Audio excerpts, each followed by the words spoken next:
നിങ്ങളുടെ ഇഷ്ട പരമ്പരകൾ എക്സ്ക്ലൂസീവായി സൺ നെക്സ്റ്റ് ആപ്പിലൂടെ തികച്ചും ഫ്രീ ആയി. ഇപ്പോഴേ ആപ്പ് ഡൗൺലോഡ് ചെയ്യൂ.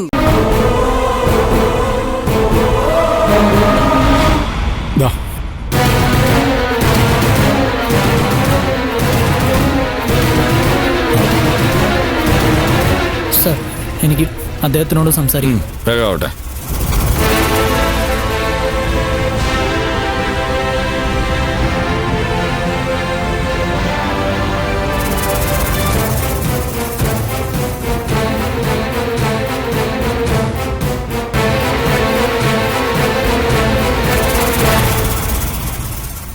ആണും പെണ്ണും കെട്ടവനല്ല ഞാൻ.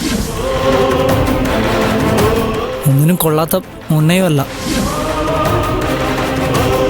അവളുടെ കുറ്റം ഞാൻ ഏറ്റെടുത്തു. എൻ്റെ ഭാര്യയ്ക്ക് വേണ്ടി അത്രയെങ്കിലും ചെയ്യാൻ എനിക്ക് പറ്റും. അച്ഛന് സന്തോഷമായില്ലേ? ഇപ്പൊ അവളുടെ മനസ്സിൽ ഞാൻ ശത്രുവാ,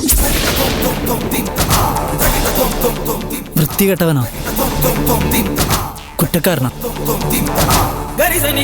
ഭാര്യയെ മനഃപൂർവ്വം ചതിച്ചവനാ. അതെ, അങ്ങനെ തന്നെ ഇരുന്നോട്ടെ. അല്ലെങ്കിൽ ഈ സാഹസം ചെയ്യാൻ അവളെന്നെ സമ്മതിക്കില്ല.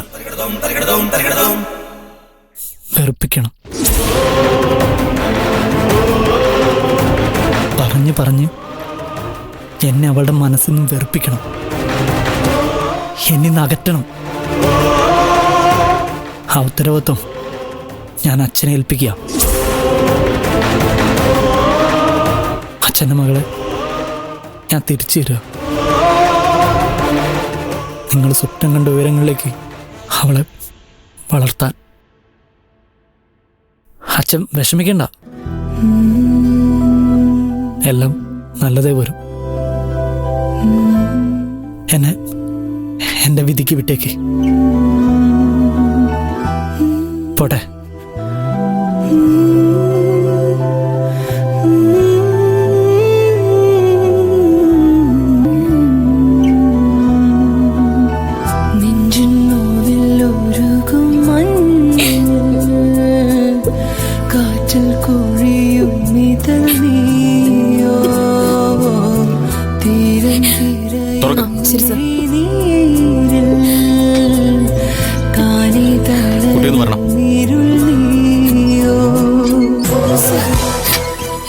എന്റെ ഹരി, കുട്ടി വരൂ, പറയാം. ഹരി ഒരു തെറ്റും ചെയ്തിട്ടില്ല സർ. എനിക്ക് വേണ്ടി ഹരി കുറ്റം ഏറ്റെടുത്തതാ എന്ന് ഞങ്ങൾക്ക് കൂടി തോന്നണ്ടേ?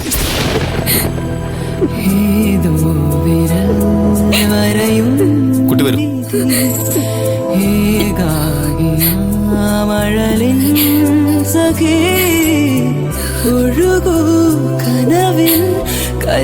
ക്രിമിനൽ കേസ് ആയതുകൊണ്ട് കോടതി ജാമ്യം അല്ലാതെ സ്റ്റേഷൻ ജാമ്യം അനുവദിക്കാൻ പാടില്ലാത്തതാ. പിന്നെ മന്ത്രി വിളിച്ചു പറഞ്ഞോണ്ടല്ല, ആ പെൺകുട്ടിയുടെ ഫ്യൂച്ചർ ഓർത്താ ഞാൻ ഈ റിസ്ക് എടുക്കുന്നത്. യഥാർത്ഥ പ്രതിയെ കിട്ടിയല്ലോ മാഡം.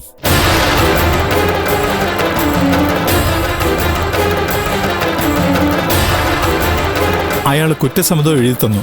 പിന്നെന്താ പ്രശ്നം?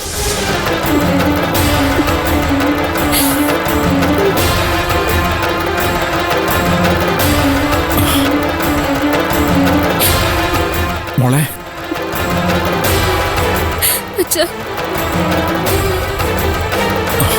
നിനക്ക് കുഴപ്പമൊന്നുമില്ലല്ലോ അല്ലേ?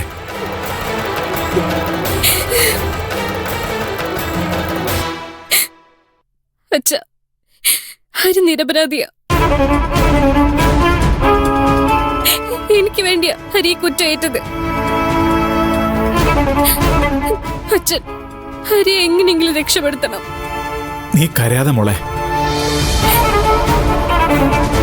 നമുക്ക് എന്തെങ്കിലും വഴിയുണ്ടാക്കാം. അങ്ങനെ പറഞ്ഞ പോരാ, ഹരി എങ്ങനെയെങ്കിലും പുറത്തിറക്കണം. ഞാനല്ലേ മെറ്റൽടെ മോൾക്ക് ആഹാരം വാരി കൊടുത്തത്. അപ്പോ ഞാനല്ലേ പ്രതി. ഹരി ആ പരിസരത്ത് പോലും ഉണ്ടായിരുന്നില്ല. അതൊക്കെ തീരുമാനിക്കുന്നത് ഇവരല്ലേ മോളെ? എന്നുവെച്ചാ എന്റെ ഹരി ശിക്ഷ അനുഭവിച്ചോട്ടെന്നോ? ഇല്ല, ഞാനിത് സമ്മതിക്കില്ല. ജീവനുണ്ടെങ്കിൽ ഞാനിതിന് സമ്മതിക്കില്ല. നീ എന്തെറിഞ്ഞിട്ടാ ഈ പറയുന്നേ? ഒന്നും എനിക്കറിയണ്ട. നിരപരാധിയായ എന്റെ ഹരിയെ ക്രൂശിക്കാൻ ഞാൻ സമ്മതിക്കില്ല.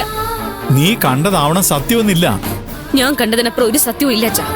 അവൻ കുറ്റസമ്മതം നടത്തി സ്റ്റേറ്റ്മെന്റും കൊടുത്തു. പിന്നെ നിനക്കെന്താ പ്രശ്നം? പ്രശ്നമുണ്ട്. ഞാൻ പറഞ്ഞില്ലേ, എന്നെ രക്ഷിക്കാൻ ഹരി അങ്ങനെയൊക്കെ ചെയ്തത് എന്ന് നീ മാത്രം പറഞ്ഞിട്ട് കാര്യമുണ്ടോ മോളെ? അവനെതിരെ അല്ലേ തെളിവുകളുള്ളത്? എന്ത് തെളിവുകൾ?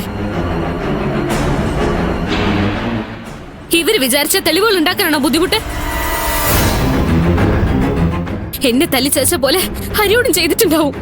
കുട്ടി, ഞാൻ പറയുന്നത് സമാധാനത്തോടെ കേൾക്കണം. കുട്ടിക്ക് രക്ഷപ്പെടാനുള്ള വഴിയാ ദൈവമായിട്ട് അയാളെ കൃത്യസമയത്ത് ഇവിടെ എത്തിച്ചത്. എനിക്കങ്ങനെ രക്ഷപ്പെടണ്ട. എന്റെ ഹരിയെ ബലി കൊടുത്തിട്ട് എനിക്കങ്ങനെ രക്ഷപ്പെടണ്ട. സത്യങ്ങളൊക്കെ ഞാൻ ലോകത്തോട് വിളിച്ചു പറയും. ചെയ്യാത്ത കുറ്റം തല്ലി സമ്മതിപ്പിക്കാനല്ല ഈ നാട്ടിലെ പോലീസ്.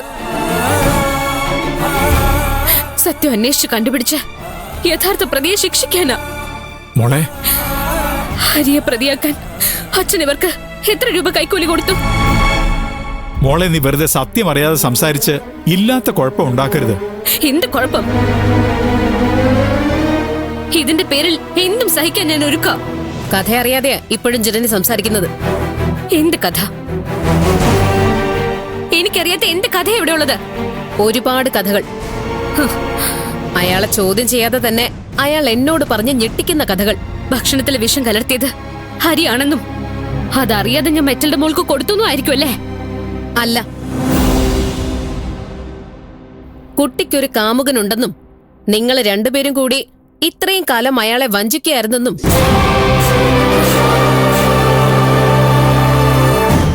അതുകൊണ്ട് അയാൾ ഈ കല്യാണം മുടക്കാനാ ഇതൊക്കെ ചെയ്തതെന്നും. എന്താ?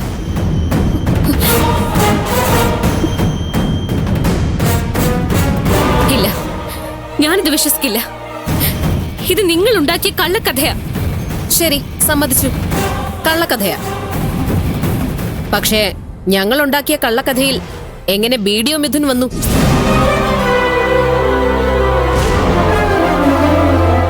നിങ്ങൾ തമ്മിലുള്ള രഹസ്യ പ്രണയം വന്നു.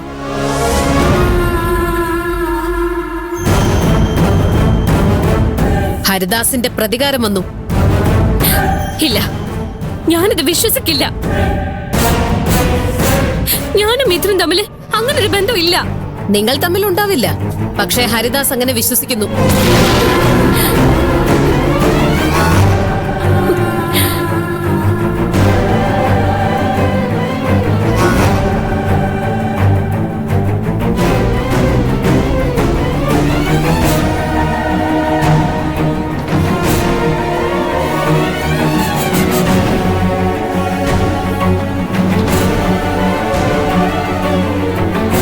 സംശയം ഉണ്ടെങ്കിലേ ഇതാ നോക്ക്. ഹരിദാസെ സ്വന്തം കൈപ്പടയിൽ എഴുതി തന്ന സ്റ്റേറ്റ്മെന്റ്. ഇതിലെല്ലാം ഉണ്ട്. കുട്ടി ഇതുവരെ തിരിച്ചറിയാതെ പോയ സത്യങ്ങൾ. ദാ വായിച്ചു നോക്ക്.